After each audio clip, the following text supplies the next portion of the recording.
Assalamualaikum warahmatullahi wabarakatuh. Perkenalkan, saya Naila Aulia dari Prodi Bimbingan dan Konseling kelas C Hukum dan Teori Pertumbuhan dan Perkembangan.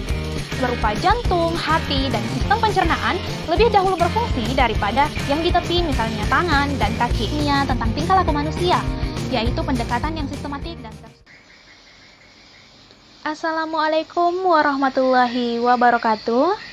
Perkenalkan, saya Naila Aulia dari Prodi Bimbingan dan Konseling kelas C tahun 2020. Nah, untuk pertemuan kali ini saya akan membahas mengenai materi hukum dan teori pertumbuhan dan perkembangan. Baik, untuk mengefisienkan waktu, langsung saja kita simak berikut penjelasan. Langsung saja kita bahas mengenai hukum pertumbuhan dan perkembangan. Nah, hukum pertumbuhan dan perkembangan ini terdiri dari hukum prosimodistal dan hukum Cephalocaudal. Kita akan urai mengenai hukum prosimodistal. Hukum prosimodistal ini adalah hukum yang berlaku pada pertumbuhan fisik, dan menurut hukum ini, pertumbuhan fisik berpusat pada sumbu dan mengarah ke tepi.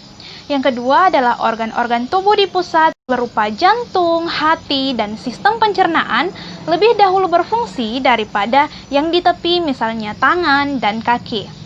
Nah, yang ketiga adalah dari sudut pandang biologis, anatomis, dan ilmu faal, banyak ketentuan yang berhubungan dengan pertumbuhan, struktur, dan fungsi, serta kefaalan anggota tubuh, mulai dari tumbuh, berkembang, dan fungsi lainnya. Misalnya adalah kelenjar kelamin. Hukum yang kedua adalah hukum Cephalocaudal.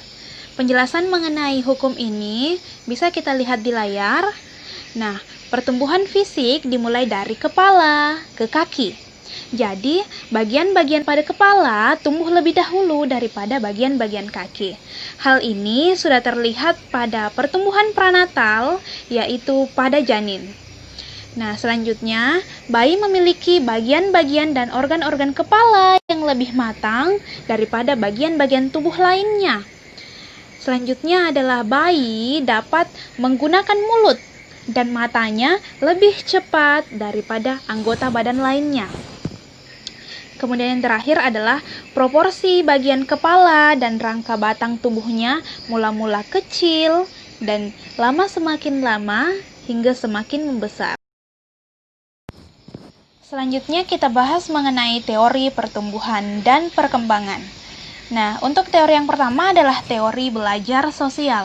Teori belajar sosial ini membahas tentang bagaimana perilaku kita dipengaruhi oleh lingkungan melalui penguatan dan observation learning.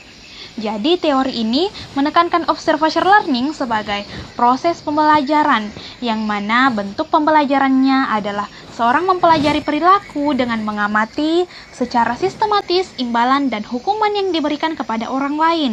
Jadi, orang belajar dari apa yang ia baca, ia dengar, dan dilihat di media, dan juga dari orang lain serta lingkungannya. Teori yang kedua adalah teori psikoanalisis. Nah, teori psikoanalisis ini merupakan teori yang berusaha untuk menjelaskan tentang hakikat dan perkembangan kepribadian manusia. Unsur-unsur yang diutamakan dalam teori ini adalah motivasi, emosi, dan aspek-aspek internal yang lainnya.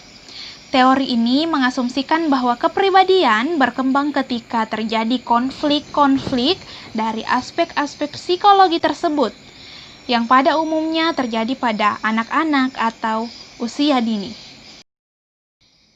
Teori yang ketiga adalah teori behavioral. Nah, teori behavioral ini didasari oleh pandangan ilmiah tentang tingkah laku manusia, yaitu pendekatan yang sistematik dan terstruktur dalam konseling.